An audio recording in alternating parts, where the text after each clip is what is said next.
Hello and welcome. My name is Biagio Mazza, Pastoral Associate at St. Sabina Parish in Belton, Missouri, and I'm here to welcome you to another Do You Know series question.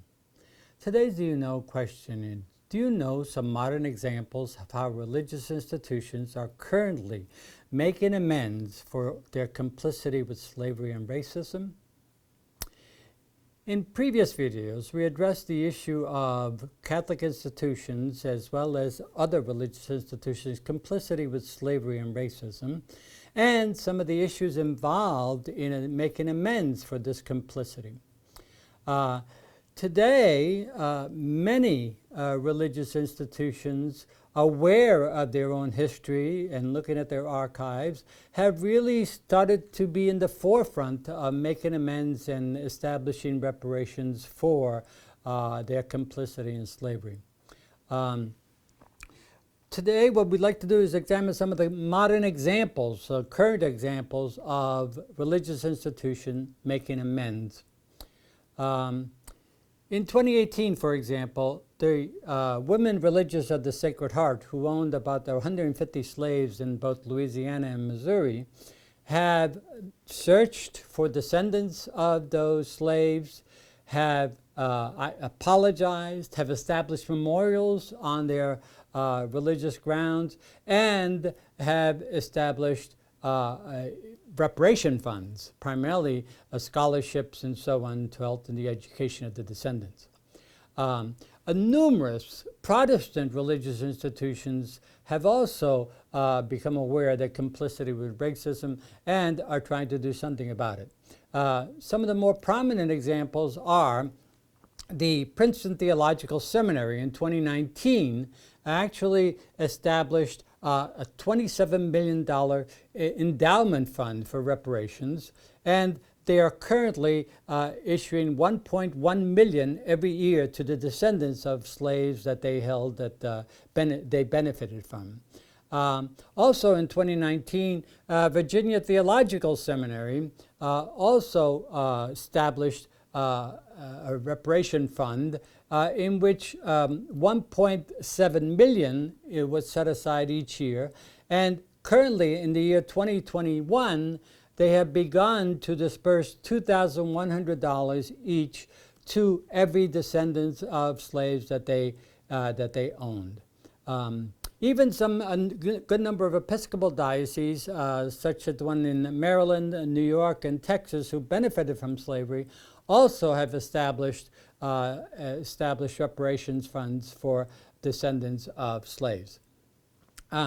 In the Catholic tradition, slavery was there from the very beginning as an institutional way of handling the whole slavery issue. Many seminaries and many religious orders held slaves. The most prominent one, for example, among the men were the Jesuits, the Capuchins, the Sulpicians, and the Vincentians. There were many others, of course, and of course many seminaries also practiced slavery and racism as well. But the most prominent response to attempt to make an amends focuses on Jesuits, and especially the work with Georgetown University. Georgetown University and the Jesuits, since 2015, with a push from students and faculty, have really been trying to make amends, especially focused on the 272 slaves that in 1838 they sold in order to keep Georgetown out of financial ruin, or Georgetown University out of financial ruin.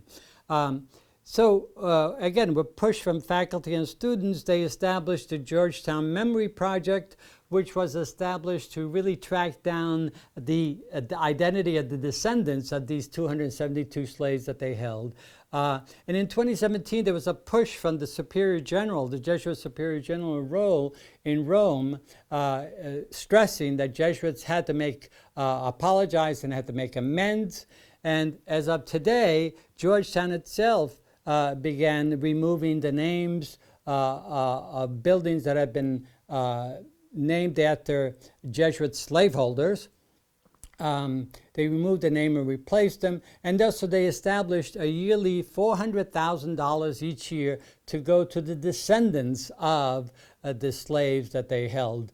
And then in March 15 of 2021, Father Timothy Kasicki, who is the head of the Jesuit Conference of Canada and the United States, created a partnership called the Descendants Truth and Reconciliation Foundation.